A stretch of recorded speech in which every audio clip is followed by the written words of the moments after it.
लियो अब शुरू करो मटका। सब है तो आए गवा है, कितना टाइम लेबू अब तुम? हाँ अम्मा शुरू करी थाए। यही मारे हम सोचन कि सबे पचन इकट्ठा हो जावा जाई। अब सावन जाए वाला है भोले बाबा के दिन, तलाव हम हो शिव चर्चा कराई ली अपना घरे। हाँ दुल्हन ने केहू अब शुरू करो भजन किए तने शिव चर्चा अपन शुरू करो। सबे जनी बैठी आइन। हाँ जीजी सबे कोई आए गवा है, अब शुरू नहीं करती हूँ। का जनी के करेला गोरा थी जीजी शुरू कराओ। हाँ बहनी, बोलो भोलेनाथ की जय। जय।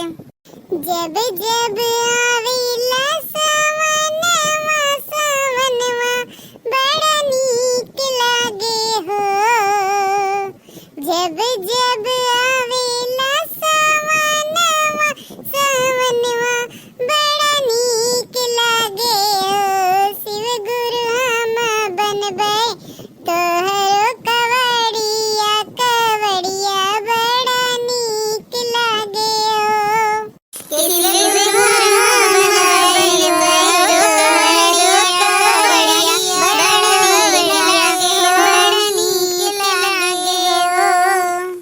केथुआ के बनल बा मंदिरिया तो केथुआ के वाड़ बनल बा। केथुआ के बनल बा मंदिरिया तो केथु के वाड़ बनल बा। भोले केथुआ के लागेला जजीरिया जजीरिया बड़ा नीक लागेला।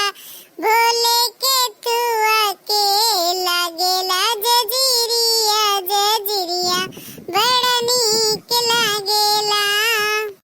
अत्थर पत्थर की मंदिरिया तो चंदन के किवाड़ लागल बा।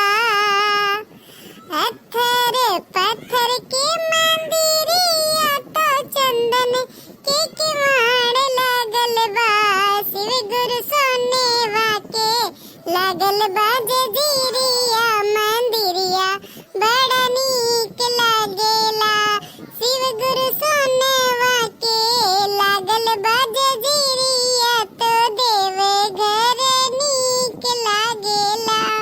शिव गुरु सोनवा के लगल बा जजीरिया बड़ा नीक लागेला। केहू चढ़ावे अक्षत फूलवा तो केहू बेलपतियन हो। केहू चढ़ावे अक्षत फूलवा नु केहू बेलपतियन हो। शिव गुरु केहू चढ़ावे तो धतुरवा धतुरवा बड़ा नीक लागेला।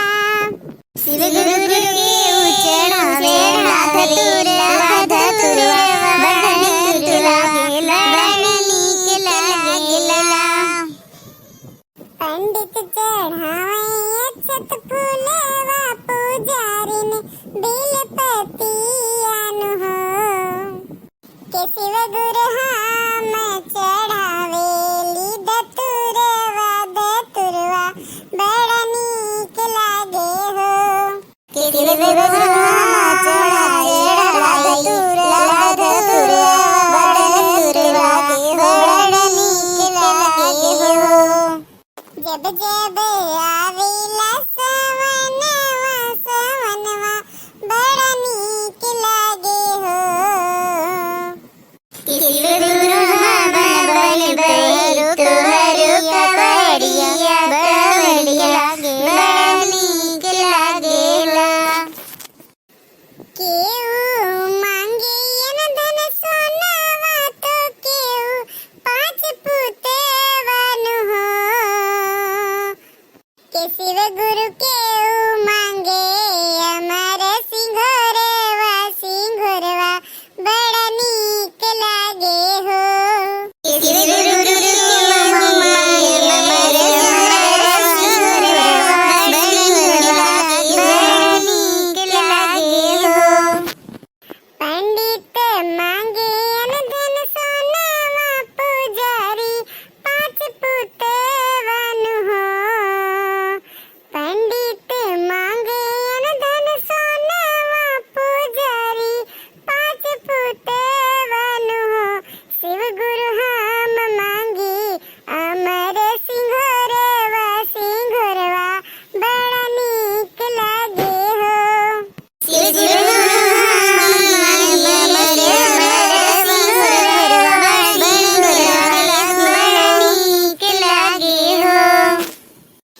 जब जब आवेला सावनवा सावनवा बड़ा नीक लागे हो। जब जब आवेला सावनवा सावनवा बड़ा नीक लागे हो। शिव गुरु हम बनवे तोहर कवड़िया कवड़िया बड़ा नीक लागेला। शिव गुरु हम बनवे तोहर कवड़िया कवड़िया बड़ा नीक लागेला। जब जब आवे सावनवा सावनवा बड़ा नीक लागे बनवे शिव गुरु हम बनवे तोहर कवड़िया कवड़िया बड़ा नीक लागेला। बोलो हर हर महादेव शंभू। हर हर महादेव। बड़ा बढ़िया लाग दीदी, तू शिव चर्चो कराए दियो, नाय रखवनी बात सावन चले जाई।